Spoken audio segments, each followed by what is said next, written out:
Hey guys, welcome to my video. Today we're going to be talking about Enneagram Type 9's, and we're going to be looking at the best and the worst of Type 9's. Now, this information comes from this book called The Enneagram Made Easy by Renee Barron and Elizabeth Weigel. And this is the first Enneagram book that I read when I started my Enneagram journey. Now, I've got a lot more books that probably go into a lot more detail, but this book is what it is. It's a great introduction to the Enneagram, and it even comes with cartoons. So you can't beat that. No, most Enneagram books don't have cartoons. And I thought it was just appropriate to go back to my beginning and sort of just re-look at something in this, that listed the best character traits and the worst. And like I said, there's probably more extensive lists out there, but this one gives about 7 or 8 or 9 words that list the best and the worst of each type, and that's what this video series is about.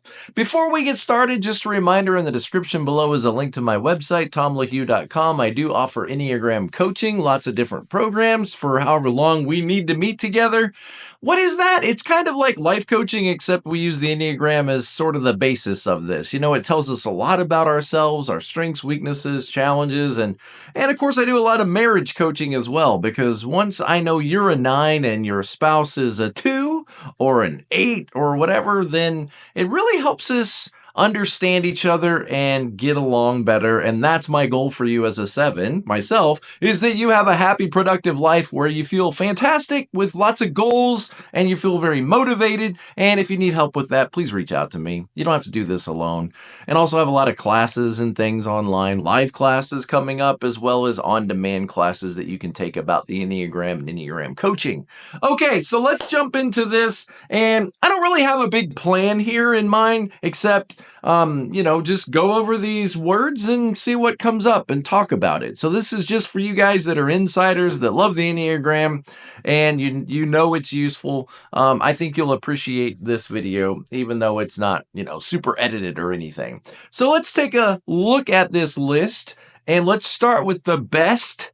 You say, Tom, I need help. I'm feeling kind of down. I feel like maybe, I need some encouragement. Well, this first half of the video should be very encouraging to you because it's going to list you at your best, sort of what you bring to the table. Okay. And then the other half, stuff we might want to work on and be aware of and not let it ruin our lives. Okay. So let's start with the best. Here's the words that are listed on the page. Okay. This isn't my list, so don't blame me, or if I leave anything out, I'm not intending to. I'm just looking at the list here. So 9's at their best, the Peacemaker. Let's look at the best, right? Number 1, pleasant. Oh, that's nice. You're pleasant. I like that. Pleasant, peaceful, generous, patient, receptive, diplomatic, open-minded, and empathetic. What a great list. Who wouldn't want to be around that person? Who wouldn't want to be friends with that person? Somebody who's pleasant, peaceful, generous, patient, receptive, diplomatic, open-minded, and empathetic. That is a great list. Those are a lot of things to be proud of. You bring a lot to the table. You're kind of wired, most of you 9's are pretty wired to be pretty compatible with people.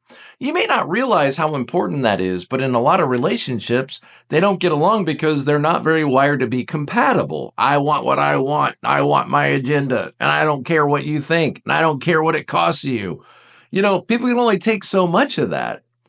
And chances are, even if you're having marriage problems, if I were to rip you out of your marriage and put you in any other marriage, there's probably a 70 or 80% chance that you'd be fine. Because you're wired to get along with people. And sometimes it can be very confusing when it feels like you can't get along. No matter how much you try, it just seems like some people just aren't wired to be very compatible. You guys usually are. Even the 9-wing 8's. Tend to be very wired to get along at the end of the day, even if you can be a little stubborn, but that's the other list. We'll get to that one. But let's just take this list and break it down, talk about each of these words. So pleasant.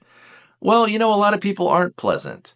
Pleasant means generally upbeat, generally positive, tending to try to relate to people in a positive way, being nice, being thoughtful. Now, you might not go after people like a 2. A lot of you female 9s could look like 2s, and you might even think you're a 2, especially if it's in your tri-type. If you're like a 9, 6'2" or something like that. I think that one's called the Good Samaritan. You might see yourself relating to a lot of the 2, but at the end of the day, like, you're not struggling with worth and value like a 2, and you don't go after people because I need them to value me. I need to feel important. No, it's more like, well, everybody else is serving. I guess I better get in there and help too, because I don't want people to be upset with me or to think I'm lazy or to think something bad about me. So 9s tend to be pretty approachable, pretty easygoing, and tend to create an environment where people feel accepted and comfortable, where they feel like they're being heard. That kind of gets to your wound. Like, what it's like to not be heard. You know what it's like to not have your opinion validated, or to people, to feel like you're a problem. And so it's often very important to 9s that they make space for people, listen to them, and value other people's opinions. And this gives you a generally pleasant demeanor that puts people at ease and makes people feel comfortable around you. That's a great thing. Everybody needs a little more of this. And notice right next to you is 1s and 8s.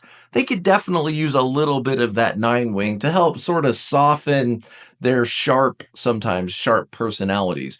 So you kind of might be the go-to person to calm things when they're escalating. You might tend to de-escalate things when people are feeling very anxious and nervous. They probably plop down in front of you and want to tell you about it, all the chaos in their life, because there's something about you that gives them a sense that everything's going to be okay, that they're able to share their problems freely, that they're going to be heard, and you're kind of wired like a therapist like that in many ways. So maintaining positive energy in your interactions with others. That second word is the word peaceful.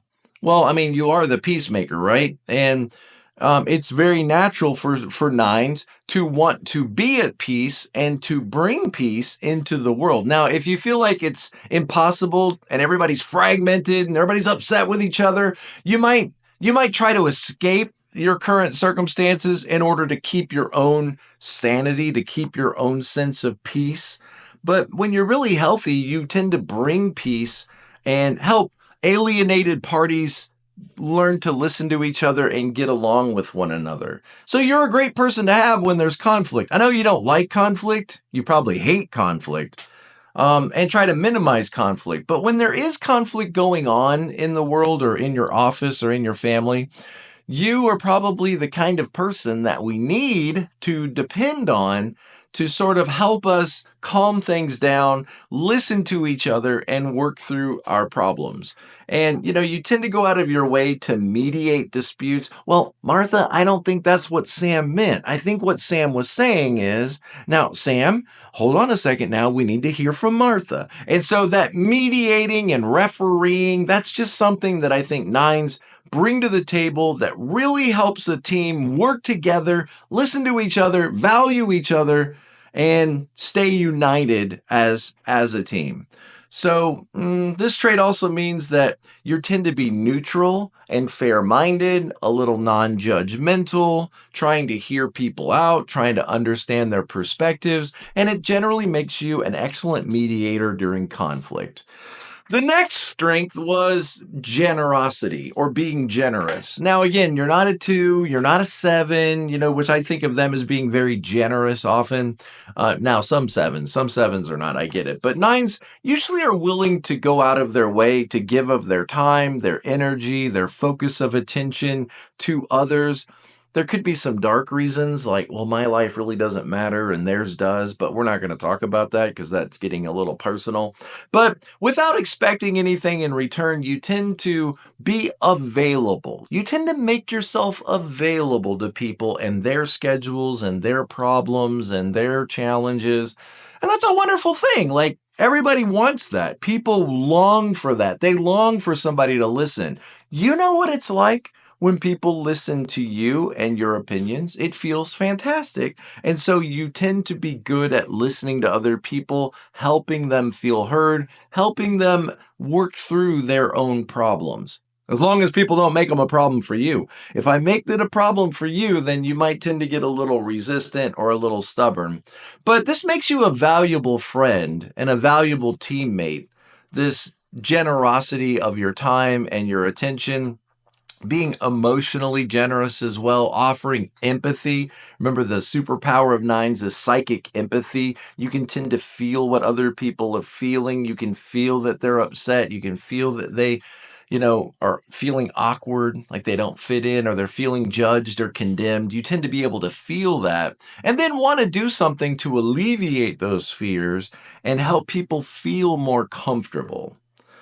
Genuinely caring about the people around you. And it's a little bit like, well, if they're okay, I'm okay. If they're not okay, then I'm not okay.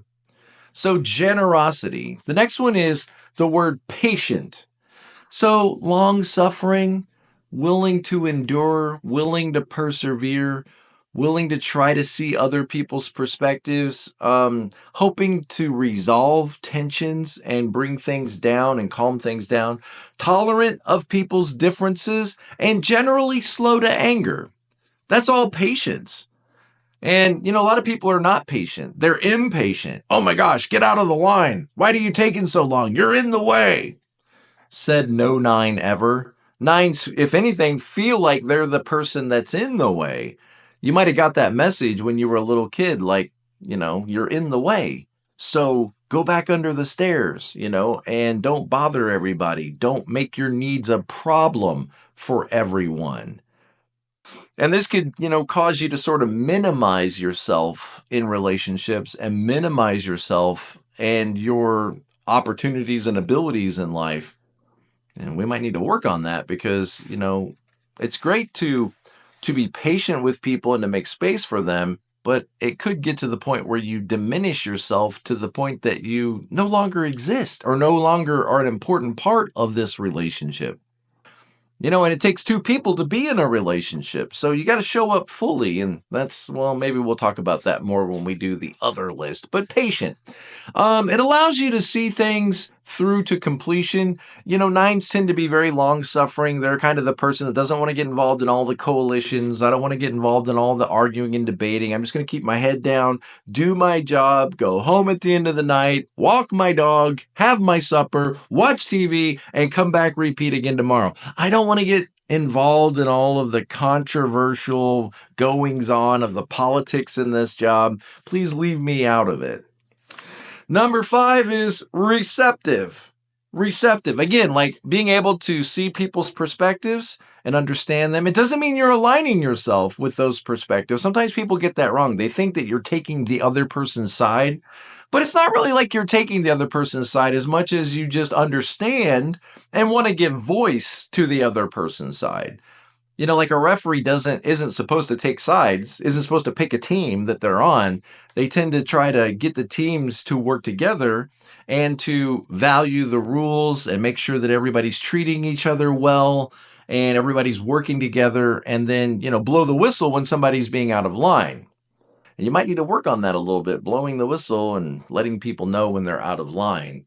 That can be hard for you because you don't like conflict. You tend to be motivated toward peace, comfort, harmony, tranquility, and avoiding conflict and avoiding problems. But sometimes you got to have the courage to step in and resolve problems and deal with them. And that can be kind of challenging, but generally receptive to people, understanding people's unique circumstances, and feeling frustrated when other people don't seem to want to understand another person's perspective. Let's suppose your child gets in trouble at school. They had their phone out in class and they get in trouble, and your spouse is yelling at them and hollering at them. There's probably a sense within you that's like, wait a minute now, let's hear her story. Why did you have your phone out in class? Well, Mom, I had my phone out in class because one of the boys was calling me names and I didn't feel comfortable. See? Now wait, now that's important information. That changes. And that receptivity of not just shutting people down, you did the wrong thing, you need to answer for yourself, but that general willingness to hear a person out and to understand and try to put yourself in their shoes, that empathy makes you the next thing, diplomatic. Diplomatic, being willing to try to address problems in such a way that resolves it so everybody feels okay with it, everybody feels good about this. Tricky situations, a lot of tricky situations out there where people could get very upset, they could get very triggered, they could get their feelings hurt. And often you are the kind of person that tries to alleviate those problems by handling situations in such a way that it could be called diplomatic with grace. The ability to sort of read a room and find solutions that take into consideration everybody's feelings, everybody's viewpoints, and everybody's wants, except maybe your own. That's the one we got to work on a little bit more. But this diplomacy makes you often skilled at resolving conflicts and helping people align and find alignment in their teams and collaborating. The opposite would be competing. And there's nothing wrong with competing in the right circumstances, but as nines, you tend to be collaborative people that want to see everybody working together and to sort of find that middle ground. So there's a lot of gray areas here for nines where I think ones are white and black. And, not eights might be a little white and black, but nines tend to see much more gray, a lot more yellow lights out there than green lights and red lights, a lot more yellow lights and a lot more gray, trying to find the middle ground where everybody can end this where they feel heard and respected and valued and validated and comfortable. Again, these are all wonderful characteristics that make you a great negotiator and a great mediator if you're willing to face the pain and the discomfort of conflict. Next one is open-minded. Well, I think that one's pretty self-explanatory, like non-judgmental, open to new ideas or open to other cultures and the way they do things, and trying to see people in the best light, trying to be curious and accepting of other people's beliefs, traditions, their worldview, their approaches to life, and reserving judgment against those things. Being willing to suspend your judgment to explore those ideas that might be outside of the norm or outside of your comfort zone. And this tends to make you very adaptable. Adaptable to other cultures, adaptable to other people and their families and their traditions, and sometimes merging too quickly with other people and their families and their traditions. Catch yourself doing that sometimes. And the last one, number 8, is empathetic. I didn't say pathetic. I said empathetic. Empathetic is, being able to put yourself in another person's shoes, being able to see their perspective, and maybe even feel a little bit of what that other person might be feeling. So deeply understanding the emotions of others and sympathizing with those feelings and those perspectives, the ability to step into another person's shoes or their perspective and validate their feelings, which is going to help people feel very heard, very seen, and tend to calm their fears and help them be able to work through their problems. So 9s often make excellent listeners if you can sort of wake up, and not narcotize yourself, but wake up and pay attention to people. You make a great listener and often great nurturers, where people can go and talk to you without fear of judgment or without you shutting them down. Now, if it gets too much, you might sort of withdraw away from that person, just thinking, I can't be around them. They just require too much bandwidth. I don't have the bandwidth to be able to handle them. And you might just sort of quietly withdraw over time away from them. All right, let's talk about the negative list. Oh, do we have to do this? Yeah, because this is going to shed some light on some opportunities for growth. Doesn't that sound nice? That's how a 7 tells you that you suck. Let's shine a light on some of these potential weaknesses or challenges that are maybe the list of the worst characteristics so that we can see opportunities for growth and development. All right. So what does the list say? Again, there's probably a lot more exhaustive list, but it's kind of fun to go back to the beginning and let's look at what this list says. Spaced out. Benny and the Jets. Oh, but you're so spaced out. I'm sorry, what? Huh? Huh? What'd you say? What? Oh, I'm sorry, what? Spaced out, forgetful. Is that you? Would you remember it if you were? Forgetful, stubborn. Don't tell me what to do. Stubborn, obsessive, apathetic, passive aggressive. Uh-oh. Be aggressive. Passive aggressive. Ooh. Judgmental. I just thought the other list said you weren't judgmental. What could that mean? Judgmental. You're not a judgmental person, are you? Unassertive. Unassertive.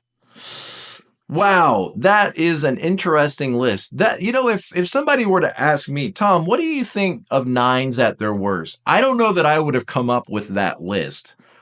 I had to do a little research on what is meant by these terms and how does this relate to a 9? I had to really think about this, and evaluate some of these terms because I don't know that I would put these down as the obvious 9 at their worst would be judgmental. Okay, I can see passive, I can see spaced out, forgetful, stubborn, obsessive? I don't know that I would have put that. Apathetic, yeah. Passive aggressive, yeah. Judgmental? I don't think of 9's as being judgmental. Unassertive, yeah. So let's talk about this list and let's find some opportunities for growth, opportunities to improve ourselves, get out there and make a difference in the world. Okay, so let's start with the first one, spaced out. Well, checked out. A little bit checked out. Imagine if there's stress, there's conflict, people are upset with each other, there's some volatility, the hurricane's blowing. Where are you? Well, you might try to step in and resolve things at first, but if you feel overwhelmed, like you're not getting through, and then they start pointing fingers at you, and why are you asking this? And what do you mean by that?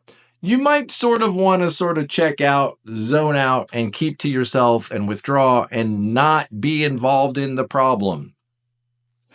You might feel overwhelmed. Let's say it that way. Overwhelmed by all of the big assertive energy, conflict around you, and this tendency to sort of disengage and narcotize yourself.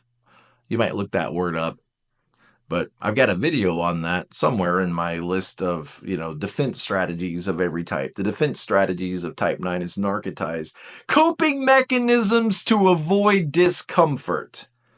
Oh, there's a lot of discomfort in my life. And so I'm going to zone out, check out, and, watch TV? I don't know, listen to music, abuse drugs and alcohol. There's a lot of things that you could do to sort of zone out and check out, play video games to get yourself out of this environment. This could frustrate others because they might not feel like you're fully present. Hey, don't you care? Wake up. Don't you have an opinion about this? Yeah, I know I have an opinion, but it's in there somewhere. And I feel like if I were to find that opinion and express it, people would probably just talk over me or they'd be upset with me for not agreeing with them. So what's the point of this? I don't know. I'm just going to check out. And this could, get people to perceive you as being inattentive or even unreliable because you weren't there for me. You weren't there for us when we needed you. Okay, number 2 is forgetful. Huh? What? Remember Dory the fish, forgetful? This is probably more like following through on some of your commitments. Hey, Nancy, do you know if you're going to be able to join the, the Little League optimistic support team? Oh, yeah, Tom, let me get back with you on Tuesday about that. Of course, Tuesday comes. I never hear nothing from you. Did you forget? Or is it hard for you to tell me no? Yeah, Tom, sorry, I'm not going to be able to do that thing you want me to sign up for. You might have a hard time sending that text or saying that out loud, so you might just look like you forgot. You forgot about, oh yeah, I forgot about that. Again, like a little bit spaced out.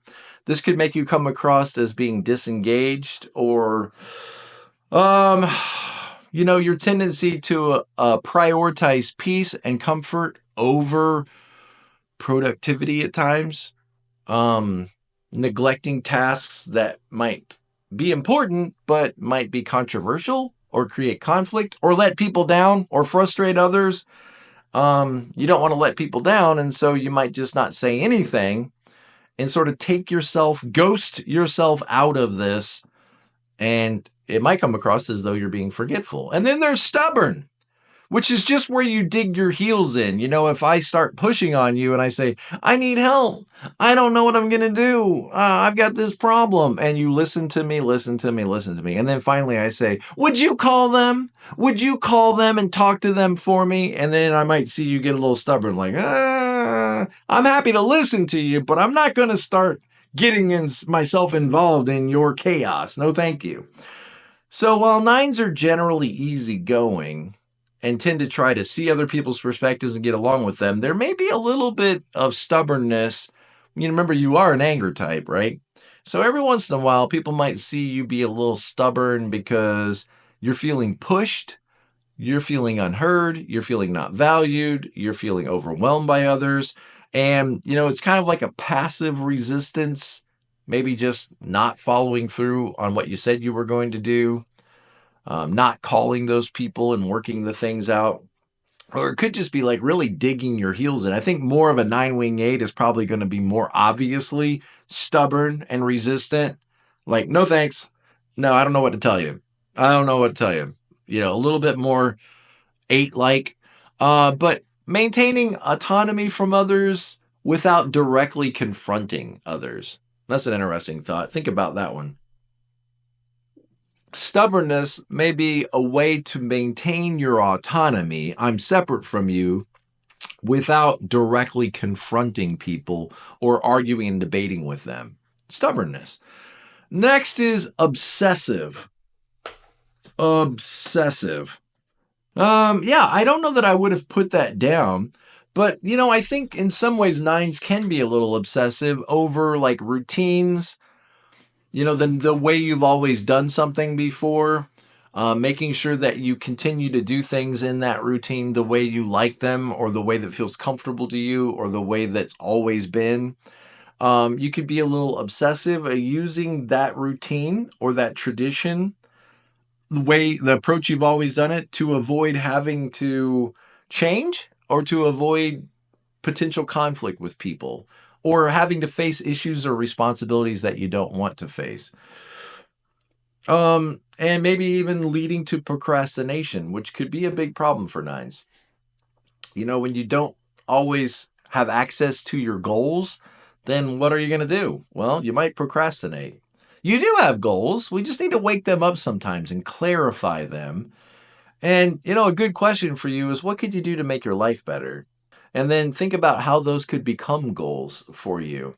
So obsessive, when type 9s do focus, they can become overly fixated on trivial or repetitive tasks, using them as a way to avoid more significant, frustrating issues and responsibilities. All right, number 5 is apathetic. Apathetic. I don't care. It's fine. It doesn't matter. Whatever you guys want. You could give off sort of a vibe that you don't care, when what you mean is, it's fine with me whatever we do, but you could give off the vibe that you just don't care, like you're not motivated to see things changed. You might feel a little disconnected from your own purpose at times and not seeing why you're here and what we're trying to accomplish, or just merging with them and their goals because you lose sight of your own goals. Feeling a little overwhelmed by all of the demands of life and the demands and responsibilities of your job, and lacking motivation for yourself. And you could sort of have that approach of like, why bother? Why bother? I don't want it to be a bothersome kind of day, so what's the point? It's no big deal. It's all going to work out. 100 years from now, it's not going to matter. Jesus, take the wheel. Apathy could also mask maybe deeper feelings of frustration, resentment, and sadness, which leads to kind of the next problem, is passive aggressive. Passive aggressive is when you're upset about something, but you don't deal with it directly. That's all it is. You're upset, you're angry, And you might not even know you're angry. That's part of this, is you might have to realize when you go out and take a walk and withdraw and get away for a minute, you might have to realize, oh, I think that thing I'm feeling is what other people call anger. Ooh, that incongruent feeling where I feel like I've been knocked off center and I'm destabilized because of another person's actions, another person's interactions, or their words, or their lack of respect. I feel like maybe what I'm feeling is what other people call anger, and I need to deal with that, or it's going to leak out in passive aggressive behavior, in little snarky comments, in avoiding things or avoiding people or avoiding tasks. Resentment is starting to build because I'm not dealing with stuff. Passive aggressive is like somebody owes you a $10,000 debt, but they're not dealing with it. And so it's hard for you to be happy and excited about other people when they owe you a debt of apology or some action that they are not taking in order to make things right. So, part of the cure for being passive aggressive is to be a little more aggressive. And that's uncomfortable for nines, to be aggressive, like even to be assertive, which is owning your own space and your own stuff can be hard enough. But one of the cures for passive aggressive is be a little more aggressive. Just march yourself into that room, plop yourself down and say, hey, I got a problem. I don't like the way you handled something and I want to talk about it. Oh, I can't do that. Well, if you could do that, you wouldn't be so passive aggressive. But it would be aggressive. Okay, which is worse? Both aggressive and passive aggressive could ruin your life and your relationships. So don't you have a better chance of fixing things if you could deal with them out in the open? If you don't have your conflicts out in the open, you're going to have them in your head. And the anger doesn't just go away. You might offload a lot of it, but what is going to happen? Let me tell you what's going to happen. Let me predict what's going to happen to you if you don't learn to deal with things a little more directly. You're going to just withdraw from the relationship. Yeah, that's what's going to happen. If you don't have clear, meaningful boundaries, you're going to end up with geographical boundaries, and you're just going to distance yourself from the very people that you like and want to be around and love you. You're just going to ghost yourself out of those relationships because I don't know how to deal with the conflict. And that's going to look like emotional immaturity. That's what it's going to look like. If you got a problem, deal with it. If you got a problem, let's go talk about it. Let's go resolve it. I mean, you should be a master at resolving conflict. You can handle this in a controlled, tempered way, but you might need to lean into a little bit more directness, a little more frankness, a little more honesty. If you really love this person and you want to work this out, then you got to work this out. Lean into that 8. Yeah, but I feel anxiety. I know you have a line to 6, so you're going to feel anxiety, which is a good indication that you probably just need to be a little stronger, just a little tiny bit. Just a little 8 wing. Just lean into it a little bit and have that difficult conversation. You don't have to say a lot, but you do need to state your feelings. Like this. You might say, hey, Frank, I just wanted to take a second and let you know that, well, I'm disappointed in your behavior. I'm disappointed in how you responded in that meeting. And I don't want to see that behavior anymore. And then don't say anything else. If you get into a debate with people, you're probably going to lose, or you're going to feel like you lost, because other people are much more wired to debate, argue, and have conflict. What's important here is not that you debate with people until you prove your point. What is important is that you voice your true feelings. Even if the other person isn't receptive, even if they don't hear them, it's flexing that muscle a little bit and working on that muscle of being able to own your space, own your feelings, and to be able to voice those so that other people may or may not listen. And there may be consequences for that, but right now it's just important that you take the step to be able to voice those feelings. And then when they give you all kinds of arguing, you don't have to engage in that. You could just say something like this. Well, Frank, I hear what you're saying. I understand it, believe me. But like I said, I'm a little disappointed, and just restate your position and then say something like, and I appreciate that you're understanding what I'm saying. Blah, blah, blah, blah, blah, blah, blah, blah. frank. I'm not going to tell you again. And you don't have to get into all the reasons that they're okay. So passive aggressive. Let's work on that. Judgmental. Well, and again, despite your non-judgmental nature, you could be very judgmental of people who are judgmental. Let me say that again. Because of your non-judgmental nature, you could become quite judgmental if you feel like people around you are being too judgmental. Because you don't like it. You don't like it when people are constantly criticizing, pointing out other people's flaws, and when they're taking hard stands on things and not being tolerant, open-minded, and you could become very judgmental about that kind of thing. And become passive aggressive if you're not careful. And then the last one is unassertive. Unassertive, which again means you probably don't know where the boundary lines are. It's hard for you to take ownership of your own life. And if you don't own your own space, then why would you assert your right to rule your own space? You wouldn't. So working on being a little more assertive. In fact, if I could say, what are some 3 or 4 things you could do right now that would make your life better, that would help you grow as a person? The number one thing I would say to most 9s is be a little more assertive. Figure out, some things that would make your life better and be the kind of person that decides, I want to go after things in life and not just let life happen to me. I want to go after something, so I'm making myself set some goals. And realize it's all uphill for you. You're a 9. It's never going to feel easy to do this because you're very content. You're very content, and that's a wonderful thing. But you need to become a little discontent with how content you are. Because why? Because your life could be better. Realize that's a 7 value. I own it. I accept it, that I value trying to live with passion and enthusiasm and try to make your life better. I'm sorry for trying to make your life better. Okay, whatever. But I'm just saying your life could be better. And part of being better is you need to be going after something. Like, don't you want that rush, that feeling like you're moving towards something of value? You're adding value to the world. You're impacting the lives of others in a powerful way. Look, everybody wants to belong and everybody wants to be significant. Everybody wants to be safe, but everybody also wants some kind of adventure and excitement. Everybody needs to keep growing and everybody needs to make an impact with their life. And your life can make an impact. It is making an impact. But think it could be improved. Like if we challenged ourselves and really thought about it, like what could I do to make more of a difference in this world with my life, to give back to others? Don't become apathetic.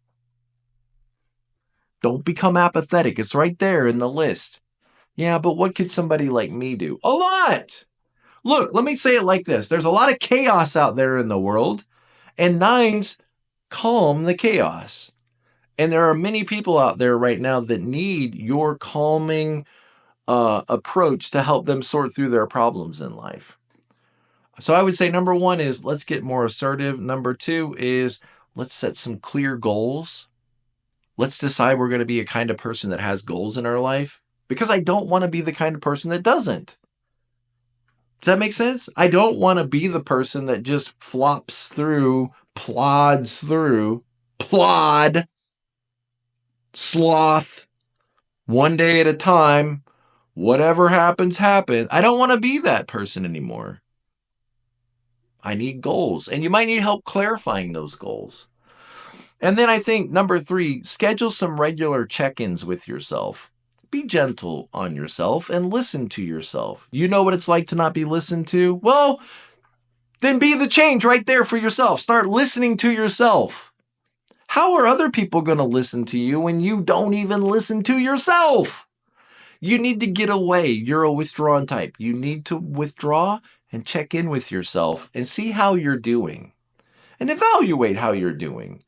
And hear yourself say, no, you don't really want to do some things. And yes, I really do want to do these other things. How are you ever going to hear that if you don't check in with yourself? And then I guess if there was another thing, I might say, practice communicating a little more clearly with others. You might have to speak up for yourself and say, Dad, wait, I wasn't done talking yet. You might have to do that. You might have to put your hand up and say, whoa, hang on just a second. Let me interrupt you. I wasn't done speaking yet. You might have to just own your space a little more and work to resolve these conflicts with a little bit more determination. Because if you don't get a little more assertive with the people that you love, you're going to end up abandoning.